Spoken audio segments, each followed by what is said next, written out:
What is up, everybody? Welcome to another live stream edition of Seahawks Forever. I'm Dan. If you are new to the show, thanks for tuning in at Seahawks Forever on Blue Sky, Twitter. Be sure to subscribe to that channel.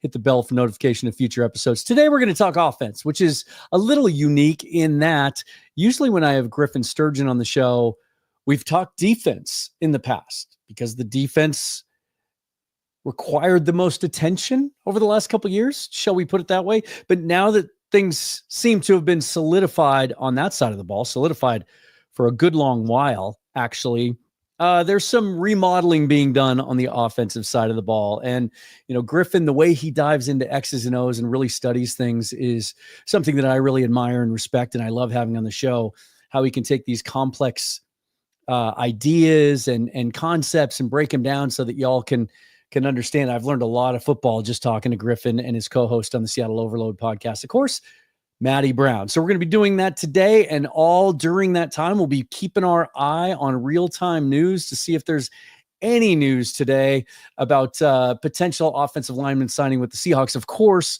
today, Tevin Jenkins visiting the VMAC also came out today that Lucas Patrick, formerly of the New Orleans Saints, visited as well. This is something we expected for a while. Played for Klint Kubiak in New Orleans last year. Played well. Started 11 games. Didn't give up a single sack. Pass protection's good. None of his PFF grades jump off the page. He's 31 years old, but he's just a very solid lineman that can play center and guard. Kind of sounds like the perfect guy that you'd want given the learning curve and having to teach the scheme and so many young guys on the line. I've talked for a while about how it's just too darn young up there and they need some veteran leadership. And so Patrick's someone that I've been talking about for over a month. He would make a lot of sense. And then, of course, Tevin Jenkins, the guy that has maybe as much upside as Will Fries, according to some, really athletic, former tackle, slid inside to guard, but he's had so many injury issues, including back surgery in 2021, his rookie year. That's always a concern. So the Seahawks got with Jenkins what they weren't able to get with Fries, which is a visit. So presumably they'll be doing a physical. And as I had mentioned on Twitter today, don't freak out that there's no news yet. With some of these big meetings, the Seahawks typically like to make it an overnight thing, take them out to dinner, really get to know them. And also there might be some pretty intricate physical exams being done where they might have to wait. They might have to wait for some results. But keep in mind, for him to agree to this visit and show up today, and there's no indication that he didn't show up, means that his representatives obviously feel comfortable with financial parameters. Those are already discussed. They know the framework of a deal. They're sending him out here to get the physical. If everything checks out with him, then I think it's a signing we can get excited about. And I can't wait to get Griffin's thoughts on what he's seen from Tevin Jenkins so far. So we'll be monitoring that. If any breaking news happens, as it did with Jackson Bevins and I the other day with Cooper Kupp, another player that we'll be talking to Griffin about tonight, then certainly we will keep you abreast of that. So let's get into this. This is Seahawks Forever. Let's go. Welcome to the Seahawks Forever podcast. In-depth analysis on everything Seahawks. And now, here's your host, Dan Viens.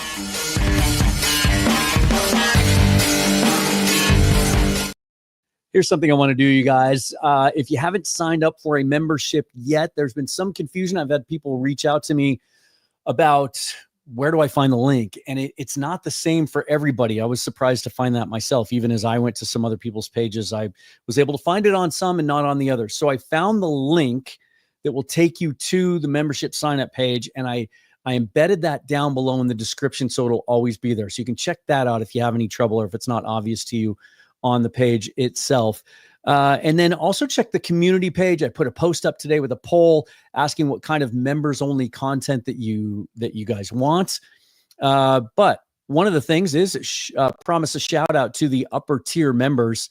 And so I'm doing that today. Jay Smith, Eric Day, Michael Fawcett, Dave Esp, Scott Fidelmacy, and Bryce Coots, of course, good friend of the show. And then Dave, of course, is an all pro member. So check that out if you want to. Let's take care of one thing before we get to Griffin. The show is brought to you by the folks at Doer, built for doing lifestyle apparel for every occasion. And these are my favorite. These jeans have literally been a game changer for me. I'm a jeans guy. I've worn all the big box brands over the years.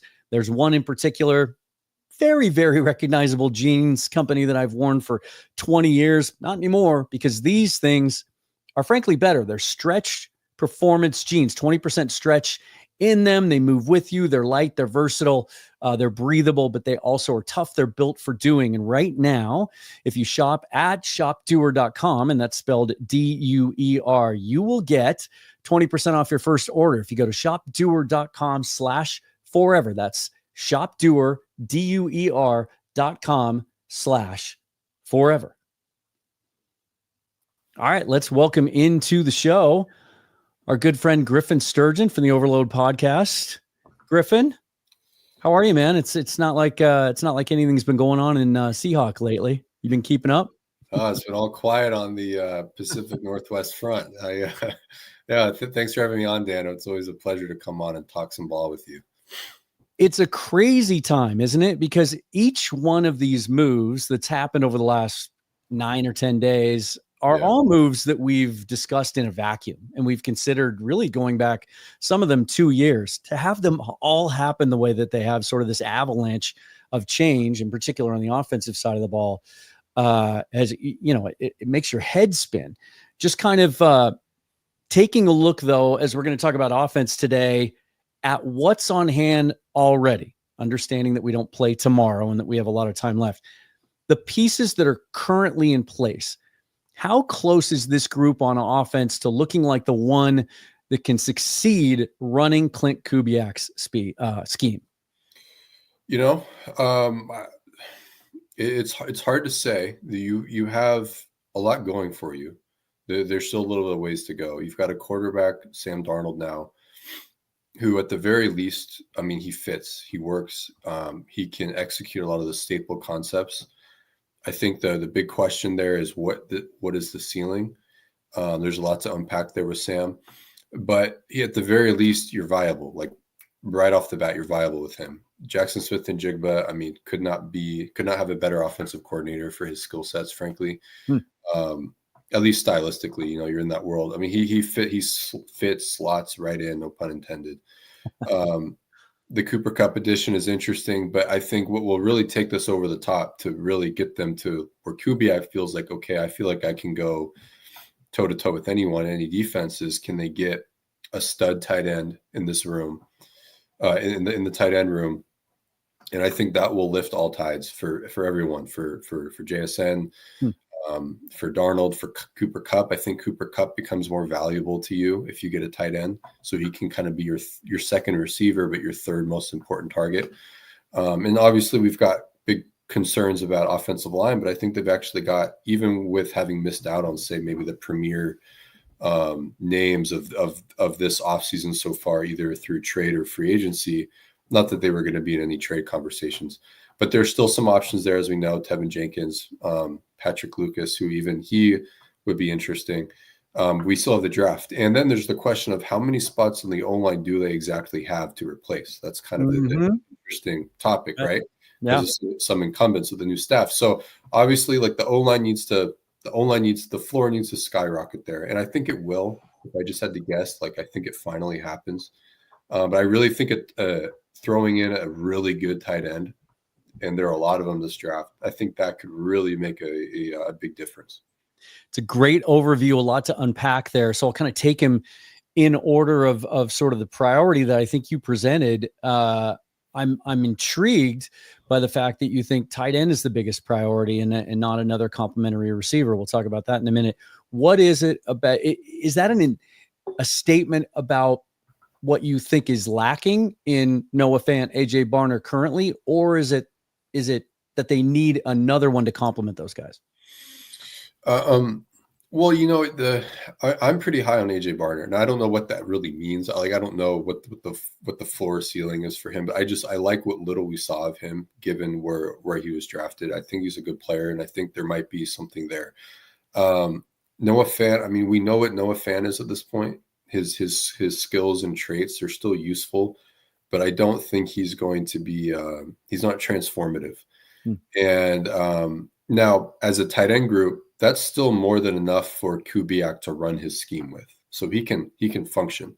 But you're looking for top end blue chip difference makers, and right now, there's only one guy really on the entire offense. That includes every position group on the offense. There's only one guy that is even kind of close to that, category. That was probably be Jackson Smith-Njigba. So I think they need a ceiling raiser. And I think that given that they're going to be a 2 tight end team, primarily 12 personnel, but 2 tight end in general, or at least two plus, whether 21 personnel, 13, 12, right?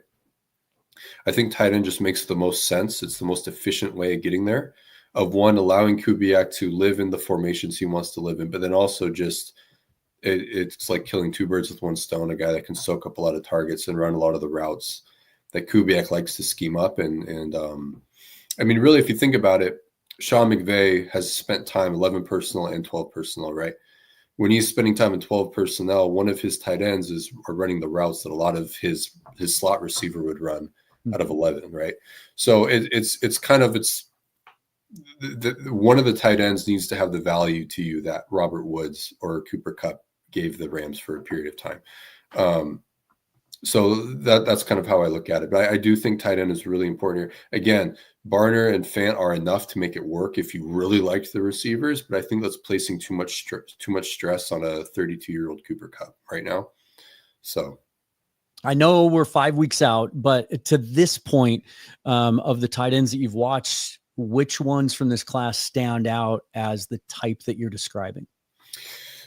There's quite a few, and there are different types of tight ends too. I think right off the bat, Tyler Warren, I think he might be one of the best players in the draft period. I mean, he can really do everything. You can have him in line, you can put him in the slot, he can run routes, he can get you run after the catch, he can high point the ball, end zone threat. And then you have probably my second favorite tight end, Colston Loveland out of Michigan. Now he's interesting. He's kind of your classic flex slot type, kind of your Travis Kelce archetype. I'm not going to say he's going to have Kelce's career, but he might have Vernon Davis's career, something to that effect. I mean, I would even take something less good than that, right? But so in Loveland's case, while it's true that he's not a great inline blocker, I don't think he's bad. I think he's just average. And when you're talking about a first round possible draftee, and you're talking about a huge part of their game is only average, I mean, that's kind of a question mark, and I get that. But the way he tested, I think he has a lot of potential of those flex slot type tight ends that most of those guys don't. And I think he can grow into his body and become a better blocker. What we do know is that he's willing. I think he could probably put on 5-10 pounds of functional weight and not lose much in the route running realm. And be a good blocker. But then the other side of this is that if they identify AJ Barner as a true Y tight end, your second tight end, your U, as Kubiak will call it, that guy doesn't need to be a great inline blocker. You can afford your second tight end being kind of more the off the line guy, the guy that you shift around. And because they're a 12 personnel team, that's not like waste. There are still enough snaps for him, is what I'm saying. So Colston Loveland could still play 800 snaps as the second tight end in this thing. And then further, his presence on the team, you can kind of use him as a quasi X receiver, where if Kubiak is the official, or not Kubiak, if Cooper Kupp is the official X, there's some concerns with that, right? Like, how does he fit in with JSN, another kind of slot Z type? You can flex Colston out, have him be on the line so Kupp can be off, so that you can shift and motion Kupp around as you want. So I mean, it can work. Tyler Warren presents the least questions, like the logistical questions, formationally and all that stuff. Sure. But I still think Loveland, you'd be hitting it out of the park with him. And then there's other names like Arroyo. He's kind of a lesser Loveland. Gunnar Helm is a wide tight end, but kind of raw. But I still like what he can do in all phases. Mason Taylor's really interesting. I mean, if you told me 3 years from now Mason Taylor ends up being the best tight end for this draft, I wouldn't be shocked. I wouldn't put money on it, but I wouldn't be surprised if he's the guy that emerges. So like I mean, there are a lot of options, and there even will be third round options. Terrence Ferguson, Gunnar Helm, I mentioned him. So is Warren good enough that if he starts to slip a little bit, is he worth trading up for?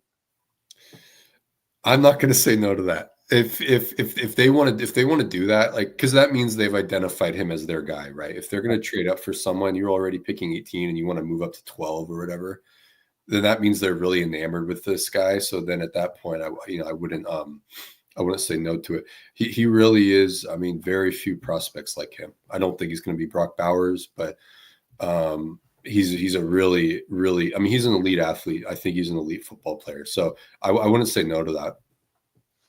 How much can JSN, how much more can he handle on the outside? I think his snaps last year were about 20%. Obviously, we saw him play more outside when DK was hurt. But if that's the shift, can he thrive there? Yeah, he can handle it. It's more about what you're doing around him. So he might be the aligned outside receiver, but if you're working with condensed splits, rather the concern with how when you talk about can a slot receiver live on the outside, what you're worried about is press coverage. That's typically the thing. Sometimes you're worried about long speed, but if you're in a one-on-one situation, you don't need to be a burner. You just need to win in the first 5-10 yards and then win position and then keep position. I mean, we remember like JSN, when he caught that game-winning, I think, fade ball from Drew Lock against the Eagles. Mm-hmm. He was an outside receiver pressed up one-on-one. So, I mean, if there's no safety up over the top, I mean, Jason can work out there. But if you are worried about him against press, that's what the reduced splits are for. So Robert Woods wasn't great against press with the Rams, but he had multiple 1,000-yard seasons because they had the reduced splits. He was playing the Z, Kupp was playing the slot, and they had whoever playing the X, Brandon Cooks, Sammy Watkins. They just needed a placeholder there. And that they could interchange those two out of 11. In JSN's case, if they're going to be more 12 personnel, it'll be difficult to have JSN and Kupp on the same side of the field. So it'll be harder to mix around like who's playing what, who's going to be the motion man, who's going to be doing this, who's going to be doing that. But still with the condensed splits, and if you get a tight end that can flex around a little bit, you can slot that tight end with him. And then you can kind of get them free releases and manufacture that. And then I should say, when you have a reduced split with the receiver, you're taking him out of press because the corner is going to play off on you. Mm-hmm. So he can still access his entire route tree from the outside. So I'm really not worried about that for JSN's sake. I'm glad you brought up Robert Woods because I keep thinking when I think of the McVay scheme, like that's a guy that stands out. And so as I look at this draft class, I'm drawn to guys that sort of remind me of him, physically and how he runs his routes. Who are some of the guys that you've seen to this point in this wide receiver class that you think would fit? I haven't seen enough of them to really say, but right off the bat, a guy that fits that bill that you're just talking about is probably JSN's former running mate at OSU, Emeka Egbuka. Sure. I mean, if you want to, what's interesting about this is Kubiak is considered a 12 personnel guy, and rightfully so. But a lot of that is a response to his roster. I think that kind of becomes a self-fulfilling prophecy. If he had 3 receivers he really liked, he's probably going to spend more time in 11 because the principle is use your best players. So if they drafted Egbuka and they just pay Cooper Kupp, probably not a true $15 million per year. But if they we're still waiting. Right. If I know, I would like to know what the numbers are, but they just invested in Cooper Kupp. And if he can show he can still play, obviously JSN's about to get 150 targets this year, and you just drafted Egbuka in the second. I mean, they're going to want to use him. Yeah. So we might see a little more 11 than we'd see otherwise. Let's get back to the quarterback for a minute. How you mentioned the word ceiling. How does Sam Darnold's ceiling and his floor, for that matter, compare to what you felt Geno Smith's were? I would say that Darnold's ceiling and Geno's floor, they do overlap, or rather Darnold's ceiling eclipses Geno's floor. I don't think, though, that his ceiling eclipses Geno's ceiling. And usually that's kind of a weird thing to say because he's got youth on his side. Right. In terms of pure throw power, he has Geno beat. Not that Geno's got a strong arm, right? We all saw it, and he's accurate. But that to me doesn't always define ceiling. I think what caps Darnold's ceiling is the pure processing, just kind of the classic like field general, read out the defense, make the right decision, get the ball out when it comes to pure progression passing. And because that's a soft trait, not a tangible trait, it's what's going on up here, right? Theoretically, anyone can improve at that, right? Whereas you can't really improve your arm strength, because it's a little more on the innate side than not.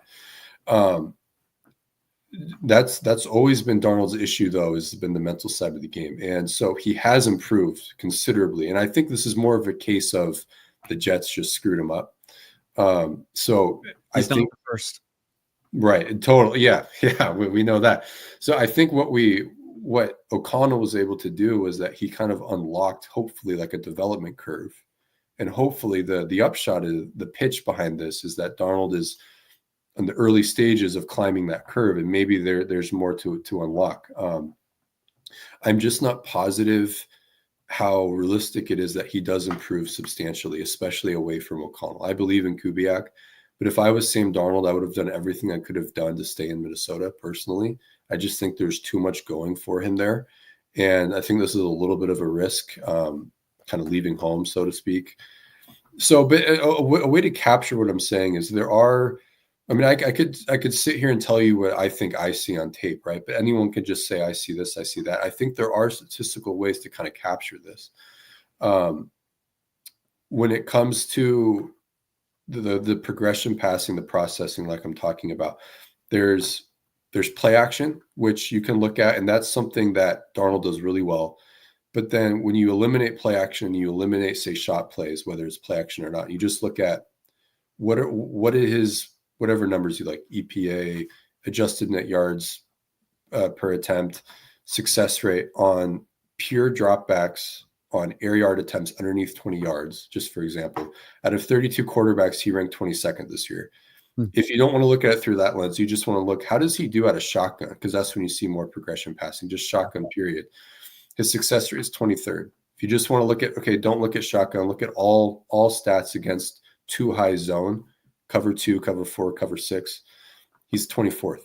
So it's like all these categories that would kind of measure that. His numbers there are not horrific, but they're below average. And they're below average with Kevin O'Connell calling the plays, with Justin Jefferson, with Jordan Dennison. Yeah. Now, play action, they're elite. Deep shots, whether it's play action or not play action, they're elite. His numbers there are great. And that tells you if he's accessing the full capacity of what the scheme is providing and what his receivers can do. That's great. But when it comes time to like, hey, you got a drop back pass, go 1 to 2 to 3 to 4 to 5, read out hook defenders, the individual quarter flat techniques, et cetera, how do you scan to the backside? Even with all that help around him, he's still showing that he's a below average quarterback in that category. Now, what I just described, that kind of statistical profile, if it sounds familiar, that mimics almost exactly what Russell Wilson would do. Now, Russ, the stuff that they both do well, Russ would do even better. So don't get me wrong. Like Russell Wilson is 2015. Russell Wilson is better than Sam Darnold probably ever will be. And that's not an indictment of Sam. It's just Russ is a great quarterback historically, right? I guess what I would do, and what I think I'm looking for Kubiak to do is, I would like to see Kubiak do what O'Connell wouldn't do. And I think Pete Carroll would have done this had he had Sam Darnold, for example. When we talk about those pure progression, those pure dropbacks, those numbers that are kind of down a little bit, simply do call less of them, which is like, hey, not a novel idea, but it's just do less of it. That's what Pete would do. Pete would replace those pure dropbacks for Russ with gun runs. So instead of so like we're talking about a sample size of like 300 for Darnold right now, 300 pass attempts in this category that I'm talking about. I would replace 100 of those with 70 runs and 30 play action attempts, and then I think his EPA would lift back up. Even though Darnold had all these raw numbers, his EPA this past year was 14th out of 32 quarterbacks. Yep. So you have play action and deep shots flying him up the board, and then the pure dropbacks are pulling him back down toward the center line there a little bit. So it's what Kubiak does with his more inefficient sample. That's what I want to see. I hope he institutes a gun run game and will shift some of his under center play action concepts to shotgun a little bit. Because we know he's all under center, right? But those shotgun snaps still matter, even if you're doing less of them. So that will be kind of the operative thing I'm looking for. And then I also think a truly elite tight end will help Darnold in that pure drop back world, just because there's so much pitch and catch there with kind of working the short and high intermediate. So telling you guys, listen to this. I've been, tight ends not out of the question in the first round, especially after listening to what you've just said. You mentioned we don't know the exact details yet, what the first year cap hit will be and how it totally shakes out with Darnold's deal. But the indication that it's structured in such a way, as Geno's 3-year deal was, that it's kind of year to year. Where do you stand right now, and what else you think they might be poised to do at quarterback? Yeah, I'll throw this out there really quick. I hope they're not afraid of flipping a 3rd or 4th round pick for a backup quarterback somewhere around the league that they like, that they're willing to say, hey, you're just a developmental guy, but if something happens, they're great. Joe Milton, Sam Darnold, or not Sam Darnold. We've already got Spencer Rattler. We already have 2 Sams. We can't handle Yeah. We can't have 3. But if they want Milton or Spencer Rattler, obviously Kubiak's worked with Rattler. I can't quit Rattler personally, and I've had a problem of not being able to quit quarterback. So that comes with a huge qualifier for me. I was way wrong on Desmond Ridder. I like Spencer Rattler in the draft, and I watched his film in New Orleans, obviously watching the Kubiak offense. Now, his numbers were terrible, but I got to say, I think his film was pretty good for a rookie, considering the O-line died, Olave died, everyone was gone, right? Yeah. I mean, there are some things that Rattler does just in the pure like coach's pet world, like just pure operating, that I think eclipses even Darnold right now in this moment. So I would not close the book on him. And we saw what happened with Darnold, right? Like the league closed the book on him until O'Connell was like, I'm going to give you a chance. Saw what happened with Geno. There are plenty of examples of guys early on that are talented that were kind of 2nd, 3rd round, 4th round picks. If they throw a 5th round pick for Rattler, I'd be like, all right, that's cool. We got to see what goes on in the draft, though. I mean, I think they probably try to take one developmental guy. I think the whole league is looking for the next Kirk Cousins in the 4th round. Are there a couple guys like that? Maybe. What's interesting about Cousins is that he didn't just improve mentally. I mean, he improved physically too. I mean, he can drive the ball. Yeah. In Washington the way he couldn't at Michigan State. I mean, he's truly like one of the coolest success stories, I think, in NFL history, to be like that dramatic about it. Everyone should be looking for that, the next Kirk Cousins. Kubiak, I'm sure, is of that mind. So given the common backgrounds there with the coaching staff in Washington at the time. So yeah, I mean, whether it's McCord, Shuck, I know a lot of people like Jackson Dart. I think they'll be looking the 2nd or 3rd or 4th round. I don't know if they'll be in play for the 1st round, but I could be wrong about that. I'm intrigued by some of the things you've said about Rattler and what you saw when watching New Orleans stuff, which I imagine you've watched quite a bit of it. One of the frustrating things, not just with Ryan Grubb, but I feel like this has been ongoing for a while. I think it was one of my big complaints with Shane Waldron. I don't think I was alone here. It's just lack of feel, lack of ability to make adjustments in game. And you touched on the idea of, leaning into a quarterback's strength and trying to stay away from their weaknesses and adjusting accordingly how you call plays. In the amount of time that you've watched some of the New Orleans stuff from last year, were you able to get a feel for how Kubiak adapted because he had to deal with 3 quarterbacks? Even Jay Kaner got in there a little bit last year too. Did you see some of those adjustments as he went along? I did. That's actually a really interesting thing there. And I don't have an explanation for it. I've looked at every variable I can, like game state. I don't have an answer for it. Derek Carr was clearly a better quarterback than Rattler. But when they went from Derek Carr to Rattler, the pass rate skyrocketed with Rattler. And I find that like odd. So I thought first, okay, well, Rattler college air raid, is that just more shotgun? And then the pass rates in shotgun are naturally higher than they are in under center. So then the pass rate just organically follows a higher shotgun rate. I thought that would make sense. But then I looked at what the pass rate within shotgun was with Carr versus what it was within shotgun with Rattler. And in shotgun, he's throwing with Carr 66% of the time. And then in shotgun with Rattler, he's throwing 83% of the time.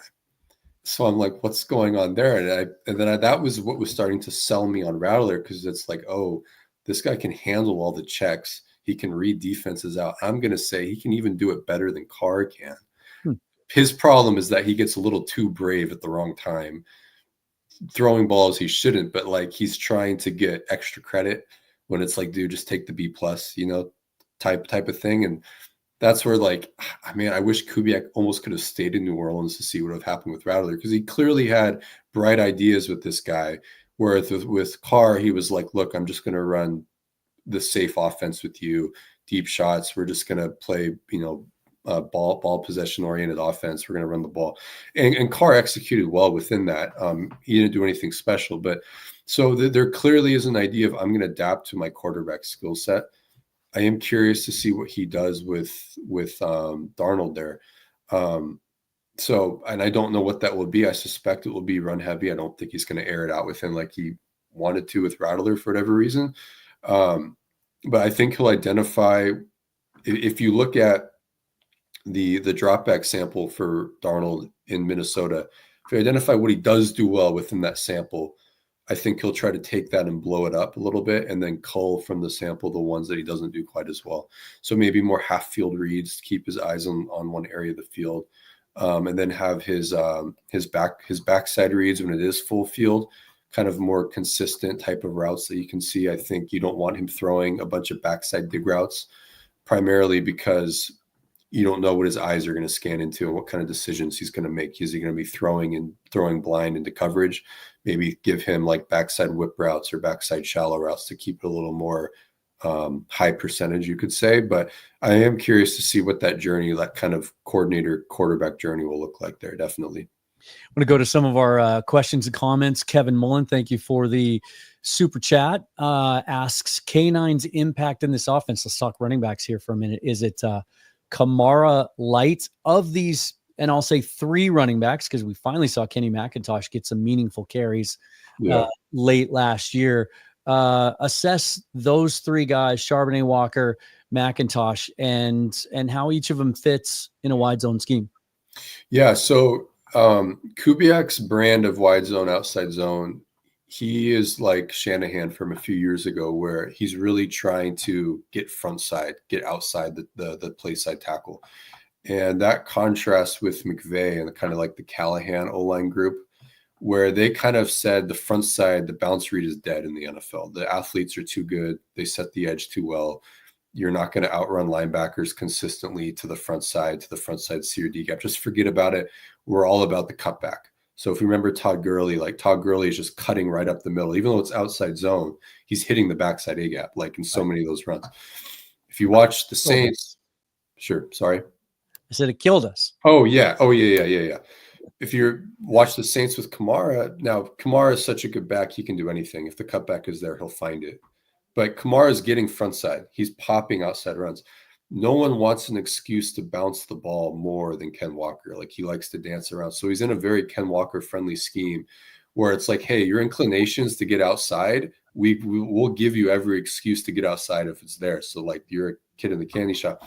So I mean, I could see a low success rate, but a really high explosive rate with Ken Walker when they go under center. I think Charbonnet is just a disciplined runner who some days his feet feel good. Some days it seems like he's stuck in the mud. I don't know what it is. Oh, that Patriots game. It was like he was in quicksand. Yeah. I know. If the blocking's okay, I think Charbonnet will get good mileage out of the scheme. I think he's a really smart runner, and he's patient. But the blocking has to be there. McIntosh is interesting. I don't think he's super special athletically, but he's a little more athletic than Charbonnet. He's a tough runner. I mean, what surprised me about him is he does not go down at first contact. And I didn't think at Georgia that was like his calling card, but he's just running possessed in the NFL from what little we've seen of him. Yeah. And he's certainly like an under center. He's an outside zones fit. He's an inside zone fitted duo runner. I mean, I think he's an all around runner. I don't know, like if you could guarantee he could be healthy and you put him behind a top 10 O-line, I bet you could give you 1,000 yards on 4 yards per carry. He might be replaceable at the end of the day, but I think he's a really good running back to have in your running back room. I just like how decisive he is. I mean, he decides where he's going, sticks his foot in the ground, gets up there. That obviously matches this scheme. And it's what we all want Ken Walker to be, right? We've heard a lot of talk about the fullback, right? Klint Kubiak in his scheme, he's not many people use a fullback anymore around the league, but he said specifically in his introductory press conference that he does anticipate acquiring one. How important is that really to find like a true fullback that can fit into this scheme? Yeah, so I think they use two-back sets a lot, but the fullback being the second back in those two-back sets was only like 25% of their total snaps. So it's still very much an important feature, but it's a role-playing thing. It's not like the meat and potatoes of the offense. It gives Kubiak options, and I think the strength of the scheme is how many formational options and flexibility he has. So I think they're still going to try to find one. So when they use a fullback and it's not a fullback, like when it wasn't Prentice in New Orleans, they had one of their other running backs playing fullback. They had one of their receivers doing it, their tight end doing it. So the ethos there is to create formations that the defense wouldn't think you would try to create with the personnel on the field. So likewise, when he does have an actual fullback in the backfield, catches you in base, then he'll shift out into empty, and then he'll slice and dice you downfield against your blase zone coverage. So like the value of the fullback isn't even necessarily the blocking, almost it's influencing the defense's structure and personnel so that he can do other things with it. So I think they'll try to find one, but they'll also be recreating the fullback in the aggregate a little bit too. I could see Brady Russell playing some fullback. Right. Yeah.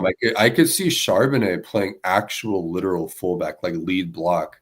Yep. Kind of like Mike Allstott, who could block or tote the rock a little bit. So they have options in-house, but I think they'll probably find like a legit fullback undrafted free agent 7th round as well in the draft. By the way, just check Twitter, still no new news. And at this point, I don't expect any news tonight. Like I said earlier, I think, they're probably having dinner or whatever, getting a night's sleep. And then maybe if something happens on the offensive line, we'll hear about it tomorrow. But let's talk about the offensive line, shall we? It has long been a sore spot for the team. You mentioned earlier, trying to raise the floor of that and throwing as many bodies as you can at it. When you see a lot of the fan-driven mock drafts, even today, with all the information that's out there about what they have on hand and information from John Schneider and Mike Macdonald, that this really experienced coaching staff that they brought in likes some of the young guys they've drafted in the last couple of years. First of all, let's start here. How much of Tevin Jenkins have you watched, and how encouraged would you be if they're able to get him? Yeah, so he was probably, I have watched a little bit. That was when I was mostly watching Caleb Williams over the season. So that was when I was watching that group, not thinking about it in the context of the Seahawks. So it was kind of like a very pure angle, if you will, because I have no I'm not relating these players to the Seahawks at all, so it's just very honest. I find, speaking for myself, I'm much more honest about a player, good or bad, when I'm not thinking about them related to the Seahawks, Sure. So watching that group, Jenkins is definitely, from what I recall, definitely the best player on the line. That was a line that was struggling. Mm-hmm. Jenkins, he's not a Pro Bowler, but I don't know if he's good per se, but he's definitely above average.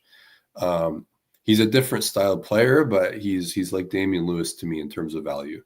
And look, that's a big improvement over what they had last year at guard. So at this point in the game, I think Jenkins would be a really good signing. Obviously, there's the concern about the health, but like the contract can reflect that risk.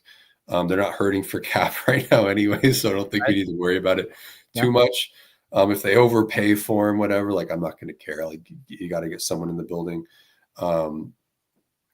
Scheme fit wise, he's tall and long, and he can move really well laterally.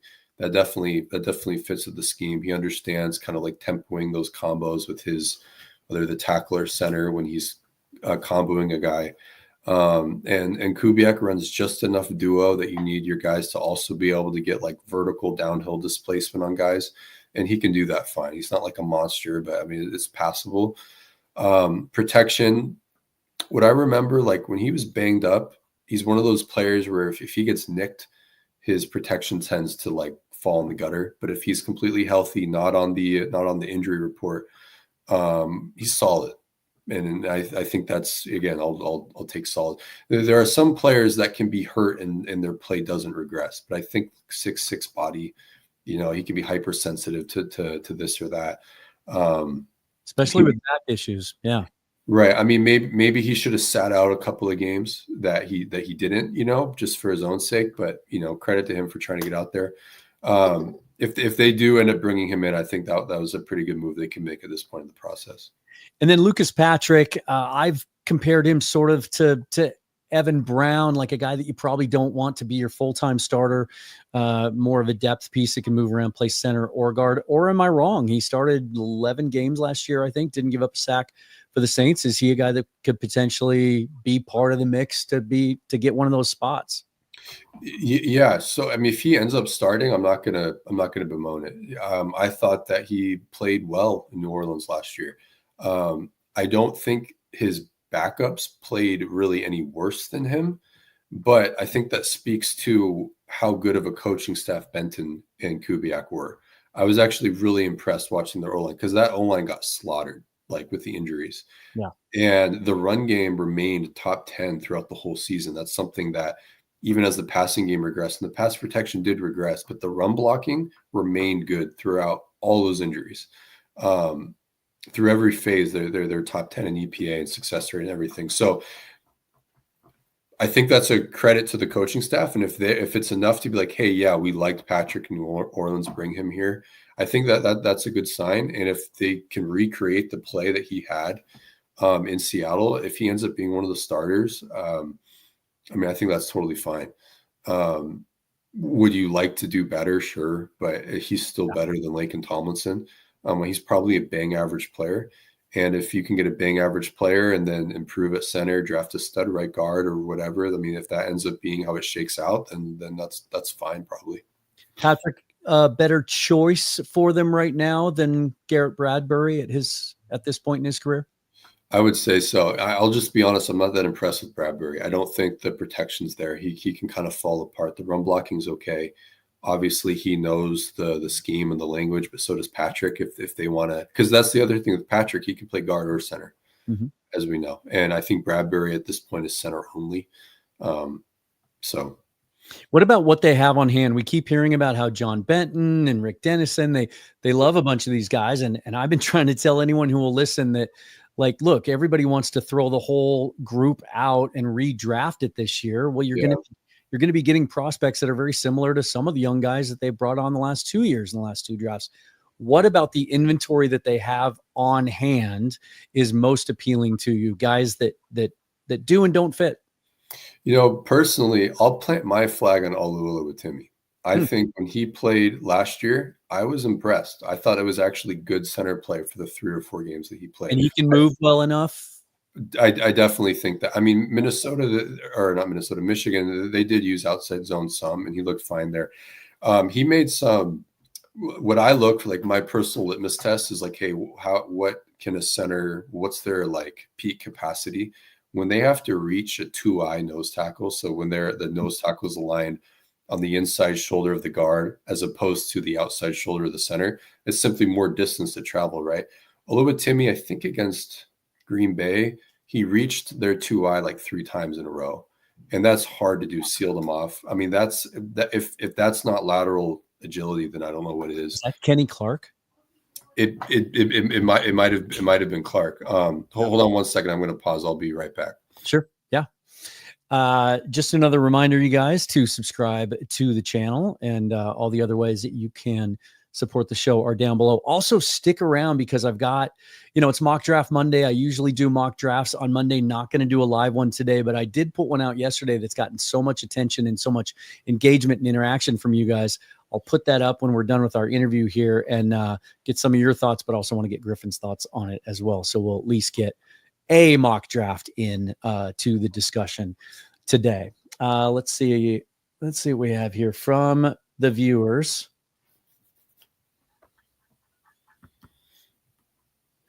You mentioned a little bit some of the quarterbacks. You're talking about that third round range, and that's kind of where I'm comfortable too. Like I've entertained the idea of the first round, and I think right up until draft day, we're going to have to keep that in our back pocket. It simply could happen. John Schneider falls in love with a quarterback. We know he's not going to keep Sam Darnold from picking Jackson Dart, just as an example, at 18 if he falls in love with them, because of all the reports the year that we had Russ in his prime, where he fell in love with Pat Mahomes, he fell in love with Josh Allen. But in that third round range, there's kind of a clump of guys, and you've touched on a bunch of them: Ewers, Howard, McCord, Shuck. You could throw Jalen Milroe in there. Who's your favorite? Man, I can't say I have one because that kind of speaks to I'm just not really high on this class, and I don't think anyone's high on it. It's all relative, right? McCord is probably the guy that probably has the highest floor of those guys in that range. He has a little bit of an arm. I think he can read defense as well. He'll stand on the pocket and he'll read the play out. Shuck is in a little bit of a similar mold, but I think he's on the older end. Yeah. He'll be 26 in September. Right. Milroe is interesting because he struggled not this past year, but the year before that. And then the first month and a half of the season, he was doing things he had never done before in terms of pocket operation, reading defenses out. And it seemed like, has he turned a corner? Because he has a little bit of an arm and we know he's athletic. And then he seemed to regress and just fell apart. I think Alabama just had issues. But that kind of speaks to how sensitive he can be to the picture around him falling apart. So if you're not meeting certain thresholds of surrounding support, he kind of crumbles. And I mean, I don't know how much you want to invest in that, but if it was those first 6 weeks of the season, I would probably prefer Milroe over anyone in the round 3 or 4. But I mean, Ewers, I could totally see, if I had to guess, John's favorite in that range would probably be Ewers just because of the traits. John is a scout. He's a traits guy over everything, which, I mean, Ewers is going to be backing up somebody in the league. That arm will impress in camp, Yeah. So there's just a ton of connections too between Schneider and Ewers, and it's hard to ignore. Yeah. Yeah. And look, he probably has a really good relationship with Sarkisian just through Pete. Probably knows everything. He'll probably know everything about Ewers that there is to know throughout the draft process because of that kind of degree of separation. If he doesn't take Quinn Ewers, that kind of tells you something. That's telling. There's so many of the connections. Yeah. Right. Let's hang on one second here. I do want to talk a little bit of defense here before we go. Let me just throw a couple of other names out that we haven't touched yet. Anthony Bradford, not a fit at all for this scheme. Is he kind of on the outside? I would think so. He might just be a cut at this point. Yeah. And then Christian Haynes, the coaches keep wanting to talk about him. It was such a weird thing with him last year, right? I mean, it was just this ongoing storyline the first half of the season that, sort of these thinly veiled inclinations that maybe he wasn't doing it in practice, right? Maybe he just wasn't showing the coaches what they wanted to see there. But now they talk about him as if he's going to be one of the guys. When he did get an opportunity, we saw him against Detroit for an extended period. There were times that he rotated in with Bradford before he went down. Did you see enough to have some optimism still about his ceiling? Yeah, so I liked him at UConn. I liked him a lot. I liked the pick. I thought it was an inevitability that he'd be named the starter eventually. Didn't happen. They tried to rotate him in. Then they started rotating Laumea. Then Laumea seemed to jump him. Laumea had a good game. Then Laumea had a horrible game, maybe the worst game I've ever seen a Seahawks right guard have, which broke my heart because I was rooting for him. So a really bad, rough first season rookie year for Christian Haynes, right? Well, Kubiak, Benton, they're a good coaching staff, and they run an outside zone scheme. That's what Haynes was reared in at UConn.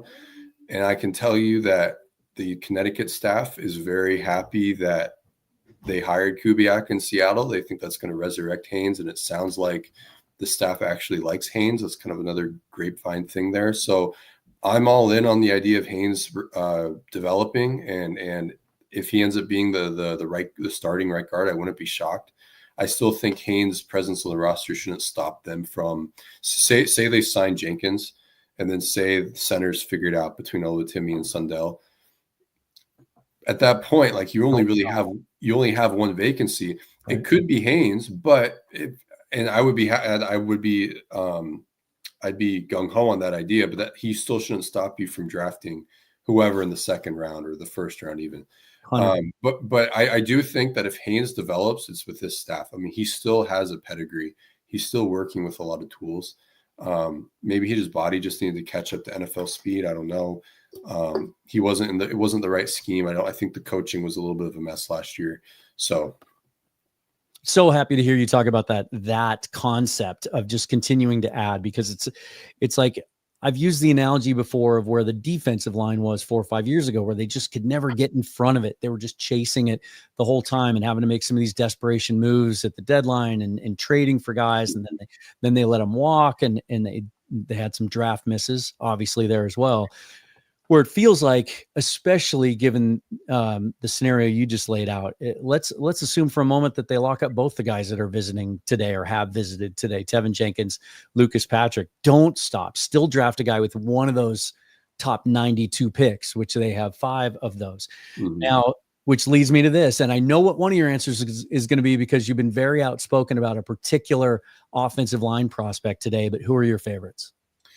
I think the dream prospect is probably Armand Membu. I mean, look, if they draft him, they're like, we want you at right tackle. Actually, we're just going to outright replace Lucas. I would get it because he's that good, but he'd be an elite guard as well. My next personal favorite that you're probably alluding to is Marcus Embo. I really like him. I like him a lot. I mean, if he ends up being, and this is going to sound crazy, but if he ends up being one of the 2 or 3 best offensive linemen taken in this class when all said and done, again, it'd be one of those things where I'm not predicting that, but I wouldn't be surprised if it happened. Other than that, though, I mean, I really like Savonnet. I really like Ratledge for the scheme. I love Booker. I love him, but he's just not a scheme fit. So if he were to fall, like his testing was bad. If he were to fall in the 3rd round, pull the trigger. Like you might as well, type of thing. And he's so good at inside zone and duo. Like, how much of a fall off is it to go to an outside zone scheme? Surely it can't be that much. Like, he knows all the footwork, because again, like Alabama runs lots of inside zone. The footwork is quite similar. Okay. It's a little more exaggerated for outside zone, but like, he speaks the language. He just may not be best for it. You know, he's fluent in inside zone, right? And maybe not fluent in outside zone. But I mean, he's like people like crumple before him when he blocks them. So you get that guy on your team. I'm not going to hate it, but yeah, it would probably be Membu and Embo. I like Gray Zabel a lot too. Yeah. So it's hard not to. Bo is so fascinating to me, and I was really disappointed down in Mobile that they left him out at tackle. He's barely. I mean, what did his measurements come in? I think he's 6'4", barely 300 pounds. Like he's built like a guard. And there are some that think he can be an elite center if they move him all the way inside. We just didn't get to see that, but he's so explosive athletically. And he's got some of the most fun hand usage that I've seen on tape so far this year. I don't even know what you call that, but when he gets a guy's momentum going a certain way, he like clubs them on the back to just keep on going that way and using their momentum against them. I can see, although John Schneider's probably happy they didn't play him at guard or center in Mobile. Nobody got to see that, because if that's something he's keeping under his lid, I can see how he'd be appealing to them for certain. Hey, there's Bryce Coots, big friend of both of us. Thanks for the super thanks. Sorry to Dan and Griff for having a live show running around the same time. We will work out our schedules. So excited I could jump on here to watch live. I'm glad you brought that up. For those of you watching, I'm aware of it. I know the Seahawkers guys were going live tonight as well, and Monday especially gets kind of jammed up. I just, sometimes I'm just not able to do a show earlier on Monday, and I don't have any other choice. That's the way it's been the last 3 weeks. So, we do the best we can. Can we talk a little bit of defense? Oh, yeah. Let's do it. Demarcus Lawrence. How do you feel about that signing? When it first came across my feed, I was like, hey, wait, what? Because I saw the numbers. I'm not thinking about them adding to the D-line of all spots on the team, because I still think D-line is a strength. But then of course it's like, all right, well, the contract, it's probably not actually 3 years, 42 million. As it turns out, it's 3 years, 32 million. And then even then it's like, once we get the numbers, it'll probably end up being 2 years, 18 for all we know. Right. I've always loved Demarcus Lawrence. I mean, one of my favorite players, such an all-around defensive lineman. So the more I thought about it, I'm like, wait a second. They cut Roy Robertson-Harris. They cut Draymond Jones. I like Demarcus Lawrence at this point more than those guys. He's replacing their snaps, and not all their snaps. That gives more snaps for Derek Hall and Mafe to inherit as well. And Nwosu's getting back to the mix. They're kind of just adding to his strength. This isn't redundant. They're actually kind of improving on the guys they've let go, and they're maintaining their D-line as like, hey, our D-line is going to be the engine of this defense. So, and also they have all this cap room. It's like, you got to spend it somewhere. Like, even though we're not thinking about D-line and like the cap expenditure, like they still have the third most cap space right now. So like there really isn't a downside to this. Obviously he's going to be 33 and he's coming off an injury. We never know how 33-year-olds respond to having missed 14 games, right? Right. So there's a little bit of an unknown there. I watched his 4 games. His first game and his fourth game were quite good. I would say firmly good run defense. I mean, he's not the run defender he was even 2 years ago, but he's still really good. I watched the middle 2 games, and frankly, I was a little disappointed.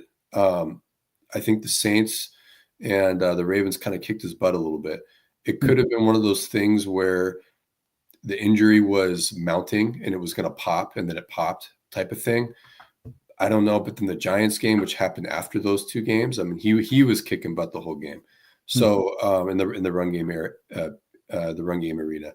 So he definitely raises the floor. As a pass rusher, the bend is just gone. It's just not there. Now they don't need him to rush the passer. In a sense, this allows them to keep Mafe fresh, particularly keep Nwosu fresh for the second and longs, the third and longs. And run defenders to this team probably have more value than they do the other teams, because last year, before they drafted Ernest Jones, or before they traded for Ernest Jones, their second and long pass defense was like best in the league. Their third down pass defense was like best in the league. But then their second down defense overall was like below average. And the reason for that was because they couldn't access their second and longs, because their first down run defense was so bad. So Ernest Jones' presence on the team greatly improved their first down numbers, which then multiplied the effects of their pass defense, because their pass defense could access second and 6+. When it's second and 3, you can't trot out your pass rushers, your pass defenders, you still have to key the run. So Ernest Jones had this multiplying effect, like this literal domino effect, or a literal snowball effect, I should say. Demarcus Lawrence adds to that. He's still a TFL producer. He can take shots without taking risks. Like, he's such a smart player. So in that sense, like, hey, cap savings at Jones and Roy Robertson-Harris, Demarcus Lawrence as a run defender, I like him more, and he has more value to the Seahawks than he would, say, the Rams, for example, or the next team. So, and again, like, where are you going to put this money?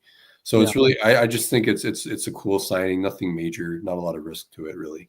Well, and I think there's value, and we haven't seen this in quite some time in Seattle, although Leonard Williams qualifies, certainly, I think. But adding veterans at the latter stages of their career that are chasing championships, that haven't been close before, I think there's a hunger there, and you can tell he has an edge to him. He had the great soundbite, kind of dissing his old teammates and his old team that made the rounds. It just feels like a young defense kind of needed that. In free agency, is there any other kind of major or minor hole on defense that you'd like to see him add, or are they kind of set until we get to draft day? I think they're set. I don't see them adding to any group. There were some rumblings that they might have looked at linebacker early on, and then the guys that they would have signed, I think, got picked up. So I think they're kind of what the Lawrence signing does do is it kind of crystallizes what the draft strategy will be. Offense, obviously, I think the main thing we'll be thinking about O-line, tight end, maybe receiver now with the DK trade. And then defense, it'll be safety, linebacker, maybe corner, just to shore up some depth. So the Lawrence trade kind of funnels everyone's eyes into like one set direction now, which kind of is helpful in the sense of like, you know, where to put your mental energy for the draft. And now that I said that, watch them take an edge at the trade back and deep in the first and take an edge, right? But hey, the way the class kind of shakes out, that there could be some real intriguing ones there right around that spot. You mentioned corner. How do you feel about that spot? You know, Riq Woolen's a polarizing player at this point in his career, and some people are really mixed. Some people think we should trade him. You know, it was less than a year ago that we heard Leslie Frazier sing his praises and talk about, you know, how much they thought he could develop into, including a guy they thought might be able to travel with number one wide receivers. We don't really know what their plan is for Devin Witherspoon long term. Do they want to keep slamming him into guards, you know, inside like he does when he's in the slot or not? Where do they stand? And would it shock you if one of those first 5 picks is used on a corner? Yeah. So as far as Woolen goes, like, I think in my mind, it's all the frustrating stuff I find equally frustrating, but I think that's just that's the tax you pay to get all the other stuff. Like, you just kind of have to live with it, is how I view it. He is absolutely bringing you elite value in a lot of areas. Riq Woolen is. Devin Witherspoon, if they do draft a corner early, it would be cool to get a guy with some slot versatility, like you said, so that Devin is only playing slot as much as you want him to, as opposed to him having to play slot as much as you have to play him there. You want to have the options open. Now, the thing, though, is that they can find a slot defender also from a guy with a safety background. So you could have a safety playing slot as well. Because what Devin is doing, the brand of slot he's playing, it's the same thing that Kyle Hamilton is doing when he's playing the slot. Now that's 2 very different packages, right? 6'4", 215, 20-pound body versus Devin Witherspoon, who's a $180 soaking wet, but he plays way above his weight. They're given the same assignments when they're in the slot. Their eye progression is the same. They're doing the same things, just way different ways. Can he hold up? He's such a phenomenal player in there, but if they could find another guy that can soak up some slot snaps, whether that guy has a legit outside corner background or more of a legit safety background, it doesn't really matter to me. But I think the corner room is something they're always going to be adding to. Guys get hurt, you know, you want to have bodies there that you like. It's a spot that lends well to developing. Like year 2, year 3, these guys can turn into something. That's what Macdonald, that's what the Ravens do. They actually have a very similar rostering philosophy at corner and development and in scouting as the Seahawks do. So I think they're always going to be looking for the next Tariq Woolen. I'm always looking for the next DJ Reed, for example. And when it's their time to shine, like the Ravens, like their cornerback room, their third or fourth corner right now will inherit the starting spot probably in a couple of years. I mean, one of them does. And some of them get cut, but it's always like, oh, that guy was a backup 2 years ago. Now he's a starter. Yeah.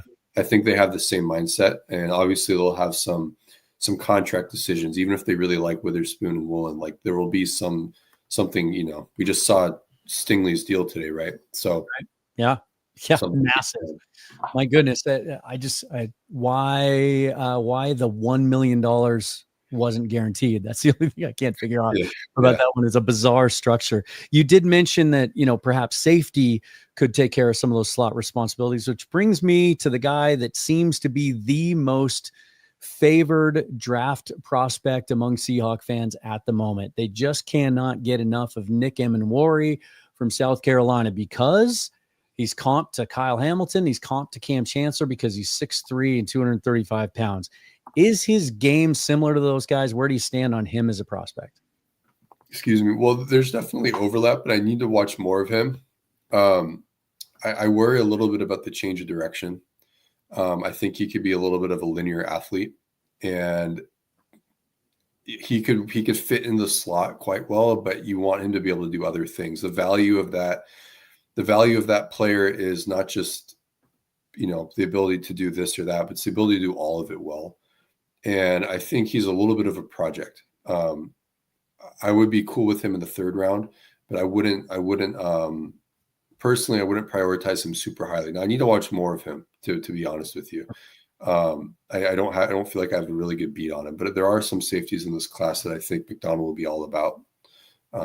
So such as, well, I think Malachi Starks. I mean, that guy he's like the Terminator. He can do anything and everything. If they take him at 18, I won't blame him. Like if that's your dude, if that's your guy, you can put him anywhere. He can man up to he can do anything. And the other guy that I like, if he's a second rounder, is Xavier Watts. Notre Dame. Yeah, his quarters technique is like picture perfect. He can hit, he can tackle, he's got functional range. He's very, very much a Macdonald style of safety. And you can probably put him in the slot a little bit too for run duties. So on early downs. So I need to watch more of them. The other guy I like is and I don't think he's a second or third rounder. He's probably a fourth rounder or fifth rounder, is Malachi Moore out of Alabama. He's one of those classic safeties who's just not very athletic, but just a good football player. So like kind of the Bradley McDougald archetype, where it's like, yeah, he just knows what he's doing out there, and he's smart and has good technique, and like that, all that adds up. Like you're jack of all trades, like especially at safety, you're not the sum of your parts. You're more than that. Your parts multiply, and that's where your value is. So kind of like Julian Love, although Julian Love is a bit faster than that. So Malachi Moore is another guy that I like, but there are more safeties I gotta end up watching to really say. But. And given that disclaimer that we still have a bunch of time left between now and the draft, as it sits now, with how familiar you are with this class, do you tend to lean towards sticking and picking at 18 or trading down from there to pick up even more bites at the apple? Thank you for the question and the donation to Bill Anderson. That's a good question. I err on the side of staying at 18 because I think a blue chip player will be there as a true ceiling raiser. But I don't know if one of their favorites isn't there, or say someone's there that we consider blue chip, they don't like the medicals or they don't like the visit or whatever. They didn't like what they heard, then maybe they trade back. But my pure fan brain wants to take the best player there at 18. Yeah, I'm the same. And I've changed that way. When Schneider was trading down every year, I just kind of got into that. I just thought that was the way to do it. But it's been a lot of fun the last few years, actually, just taking the best player available. Let me ask you this. You mentioned Boye Mafe earlier. He enters into the last year of his deal, which means he's eligible for an extension right now. But Gregory Rousseau just got 4 years and $80 million. And top of my head, I can't remember what the guaranteed money is or the structure. But he's been a less productive player by almost every metric than Boye Mafe. If the Seahawks tomorrow extended Boye Mafe for 4 years and $80 million, how would you feel about that? Well, part of me would like it because they're extending a guy early. And that's something they've not been wanting to do. And giving a second contract, which they just haven't done very well. Right. And like, look, if I do think Mafe has one more like tier of improvement in him, I think we could see that. But even so, if you get the last 2 years of Mafe for the next 3 or 4 years at 20 million, like I'd take that. I wouldn't bemoan that too much. I do like him as a player. So yeah. Sully with super thanks. Appreciate the donation. Do y'all think Mike Macdonald will find another gem in the draft like how he did with Tyrese Knight? I like this trend of that. He may have started unknowingly. I don't know if it's even a trend, but I like how he finds gems. That was really the one pick last year that he was given credit for. Obviously, he and the entire staff got in so late in the game. Right. They, famously didn't even go to the combine. They weren't at the Senior Bowl. They weren't even hired by then. And so they just weren't involved in that process. And Schneider kind of had to try and figure out how to mix and match and find the best players for him with limited knowledge, although he did give Macdonald credit for his scouting input on Knight.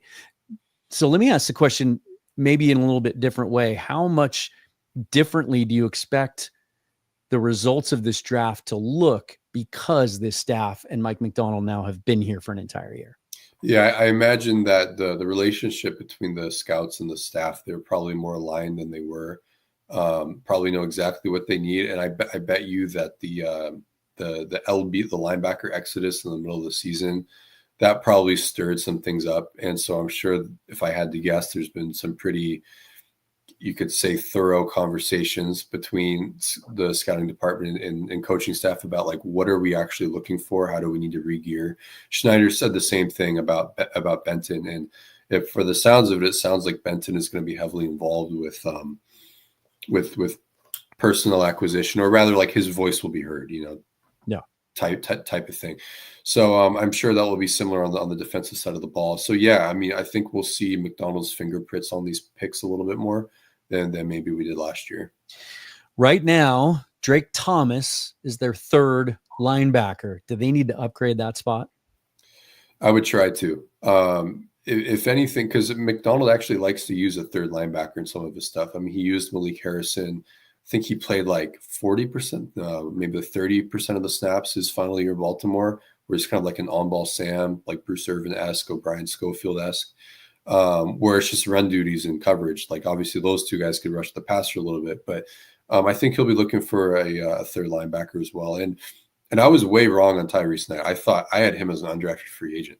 And so 4th round pick, I was like, oh, overdraft. And while I'm not like sold on him as a long-term guy at will, his floor is way higher than I ever could have imagined. So egg on my face there. And he can continue to get better. Macdonald said guys are allowed to get better. Knight can continue to improve. I still think though, he hasn't shown enough that kind of similar to Christian Haynes and other players, you shouldn't just outright say no to taking a player that you like. I think they could be in the market for linebackers early as the 2nd round, maybe pick 50, 52. Yeah, and there are some linebackers that might be there that I think definitely fit Macdonald's defense. Okay. It's mock draft Monday. I usually do a full mock draft. I'm not going to do that, but you may have heard me say when you came back in from having to step away there for a minute that I put one up yesterday and it got a ton of engagement and a lot of really cool debate. And so I wanted to show it to you and get your thoughts on it. And it's a perfect segue out of what you were just talking about, because this is what I did early. So I went Jihad Campbell at 18. And then I'll just briefly kind of give you my thought process on all this on the way down. I'll save him for last. Azariah Thomas at 50. I thought that was great value. I do think he's going to be snapped up probably a little bit sooner than that. He was the best corner I saw down in Mobile. I think he's a guy that could start as a rookie if you needed him to. Ratledge, everybody knows, perfect fit for the scheme. And then just his mentality and his leadership and just kind of that edge that he plays with is something I think this group needs. Torrey Horton, I feel like, is one of the more complete receivers, got a bunch of games under his belt, and a guy that I thought was great value there. We talked about Ewers and kind of a lottery ticket there at 92 with all the connections to Schneider and switching, moving to Darnold a little bit younger. If he plays well, it affords you maybe the opportunity to spend some time with development. Jalen Conyers is a guy that I like at tight end because he can do there's been a lot of speculation that maybe he could take sort of that Taysom Hill role. He's done some Wildcat quarterback stuff and he's played a bunch of different positions. Jack Nelson's a guy I think could maybe develop into a swing tackle, capable of starting at right tackle, certainly if they don't extend Lucas, but could play left tackle in a pinch. Ty Robinson's not going to be there at 175, but I took him in this thing anyway. I think he's trending towards a day 2 pick, but one of my draft crushes at this point. Dan Jackson had a great pro day the other day, showed off a lot more short area quickness and athleticism than I think people expected, and he was the hardest hitter in Mobile that entire week. And then Drew Kendall, son of Pete, former Seahawks 1st-round pick, really good zone blocking scheme center. I took Campbell here with the thought that a lot of scouts and a lot of analysts feel like his biggest upside is as an edge rusher, and his build and his height and weight and his speed measurements and a lot. It really aligns, even his profile and his history aligns pretty favorably with the path that Micah Parsons was on, off-ball linebacker, moved to edge full-time, and there are some scouts who think he's a 10-sack-a-year guy if you move him up on the edge. So that's the role that I envisioned when I took him here. I just took a lot of heat from fans that said, we have 2 linebackers already, we don't need a third. Your thoughts, please. Well, I like Jihad Campbell a lot, and I admit that I like him more as a true off-ball linebacker, but that's not because it's not because I dislike him as an edge. His edge snaps there. I mean, he definitely belongs. He would need to develop a little bit more of a pass rushing toolkit because I think Alabama, I mean, he is an off-ball linebacker by trade, at least in terms of how he's trained. I really like him as a player, though, and I do think he's a legitimate top 20, top 25 prospect. I mean, to me, at off-ball linebacker, he's so good that you don't even think twice about replacing Knight. And no disrespect to Knight kind of thing, but it's like this guy could be an all-pro linebacker. He's got the full package. Like you're not even making projections with him there.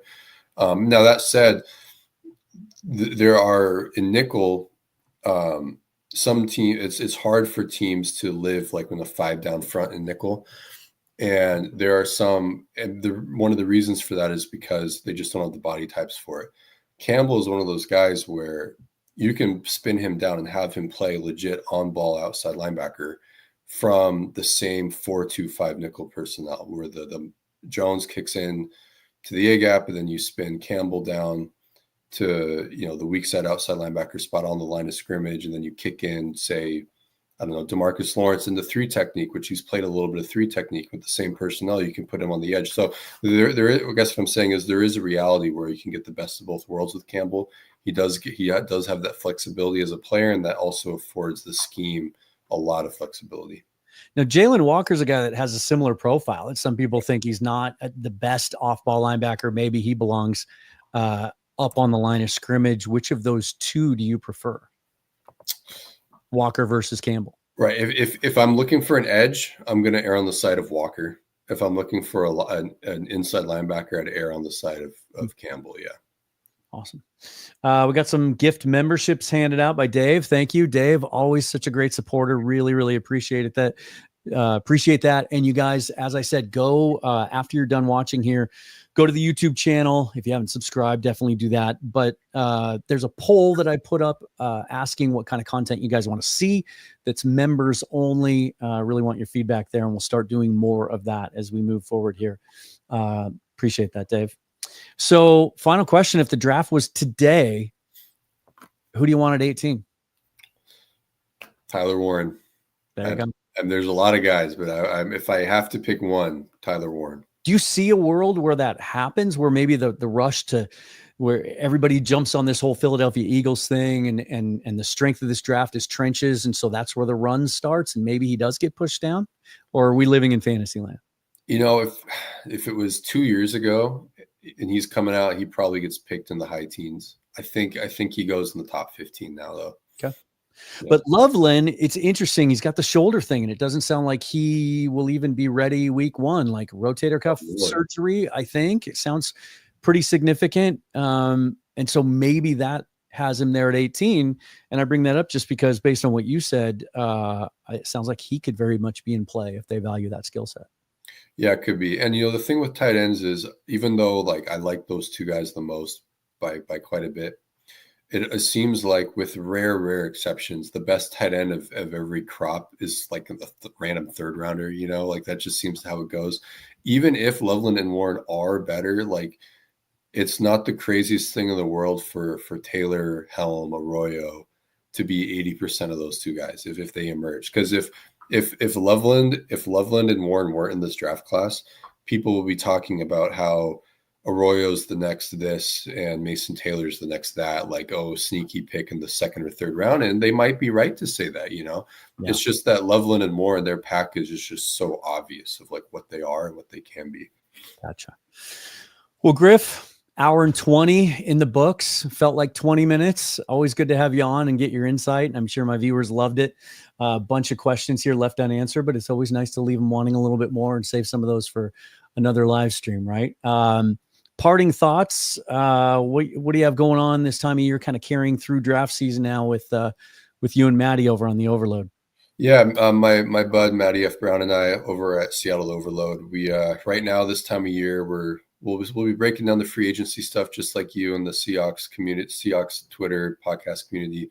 But we're also getting the draft coverage, so we'll do some tape breakdowns of some prominent players. We'll give our opinions after we've watched all the prospects. We'll give our rankings at each position. So we're in those early stages, but draft season always seems like we have a lot of time and then it speeds up. So we'll have to play some catch up here. But man, it's amazing how fast it goes by. Yeah. If you like those film breakdowns, that's who you want to watch. Thanks for being here, and we'll do it again soon. We'll probably be reaching out to you to try and get you back on right before the draft when you're more intimately familiar with the whole class. Maybe we'll do one of those live mock drafts with all. Yeah, that'd be fun. Sounds good. It's always a pleasure to come on. Thanks for having me. All right. Thanks, Griff. All right, you guys, that's going to wrap it up for me. Again, subscribe to the channel. Follow me on Blue Sky and Twitter at Seahawks Forever. If you do sign up for a membership, watch for that members only content coming soon. There is still one video up there that I've left at members only, just to kind of whet your appetite a little bit, expanding on some of my insight that I got last week with the whole Will Fries negotiations and how some of that went. So you can check that out as well. Be back tomorrow. Had a schedule change that I'm trying to lock down. Let me see if I've got a confirmation on this. Okay, good. Chris Clough will be joining me tomorrow. See, that's how things happen sort of in the moment. Published author. He's written a couple of books on the Seahawks, and then he covered the team as a newspaper beat reporter for many, many years, and still follows him to this day. He's got a great blog, and he always has great insight. This is his wheelhouse. He loves this time of year, and I love having him on to talk draft and free agency, and he's energized by all these changes, certainly as many of you are as well. So tune in for that tomorrow. Also, Dana O'Gorman, my old co-host, is going to be joining me later this week as well. So stay tuned for that, and working on a couple other things in the meantime. So the best way to stay up on all of that, hit that bell so you're always notified of new content. I know there's a bunch of you in the comments and questions still. Tune back in tomorrow. I'll have a little bit more time. Right now, the plan is 4 o'clock Pacific time. We'll have Chris on and take your questions for him and me as well during that time. Until then, forever and always, go Hawks. Thanks, you guys.